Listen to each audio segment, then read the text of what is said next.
माझं ध्येय मुंबईला जगाची थिंक टेक कॅपिटल बनवायची आहे. महाराष्ट्र टुरिझममध्ये भारतातील नंबर 1 राज्य बनवावं. या ठिकाणी शिवाजी महाराजांचे शौर्याचे साक्षी किल्ले आहेत. इथे सह्याद्रीच्या रांगा आहेत. कोकणातील अथांग समुद्र आहे. कॉन्फरन्स टुरिझम आणि मेडिकल टुरिझमची शक्यता आहे. भारतात विकासाची नवी गाथा लिहिण्याचं काम महाराष्ट्र करत आहे. आम्ही त्याचे साक्षीदार आहोत. हा कार्यक्रम हेच ध्येय गाठण्यासाठी आहे, असं पंतप्रधान नरेंद्र मोदी यांनी म्हटलंय. नरेंद्र मोदी तिसऱ्यांदा पंतप्रधान झाल्यावर पहिल्यांदाच मुंबईच्या दौऱ्यावर आले. गोरेगावमधील नेस्को सेंटरमध्ये कार्यक्रम झाला. यावेळी मोदींनी अनेक प्रकल्पांचं उद्घाटन केलं. तर यावेळी बोलताना मोदींनी मोठी घोषणा केली.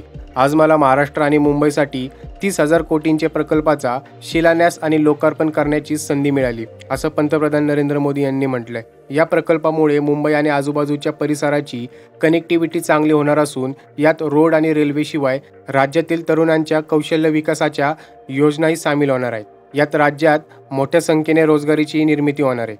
पंतप्रधान मोदी म्हणतायत, तुम्ही पेपर पाहिले नसतील, 2-3 आठवड्यापूर्वीच केंद्र सरकारने महाराष्ट्रासाठी वधावन बोर्डालाही स्वीकृती दिली आहे.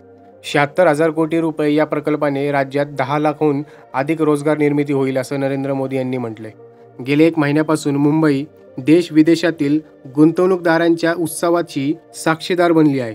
छोट्या मोठ्या गुंतवणूकदारांनी आपल्या सरकारच्या तिसऱ्या टर्मचं स्वागत केलंय. एनडीए सरकार स्थिरता देऊ शकते, स्थायित्व देऊ शकतं, हे लोक जाणू नये. तिसऱ्या टर्ममध्ये एनडीए सरकार 3 पट वेगाने काम करेल, असं पंतप्रधान नरेंद्र मोदी यांनी म्हटलंय. राज्याकडे गौरवशाली इतिहास आहे, राज्याकडे सशक्त वर्तमान आहे आणि राज्याकडे समृद्धी भविष्याचं स्वप्न आहे. विकसित भारताच्या निर्मितीत मोठं योगदान असलेलं राज्य आहे. राज्याकडे इंडस्ट्रीची पॉवर आहे, कृषी पॉवर आहे, राज्याकडे आर्थिक सेक्टरची ताकद आहे.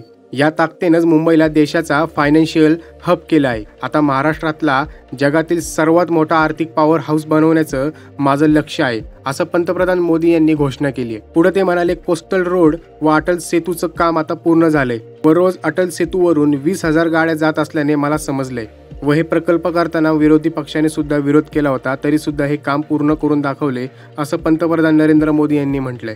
पंतप्रधान मोदींच्या या भाषणावर व तसेच महाराष्ट्र व मुंबईसाठी आखलेले पुढच्या प्रकल्पावर तुमची प्रतिक्रिया काय हे आम्हाला कमेंट बॉक्समध्ये नक्की सांगा व अशाच व्हिडिओसाठी विषय असा या चॅनलला सबस्क्राईब नक्की करा.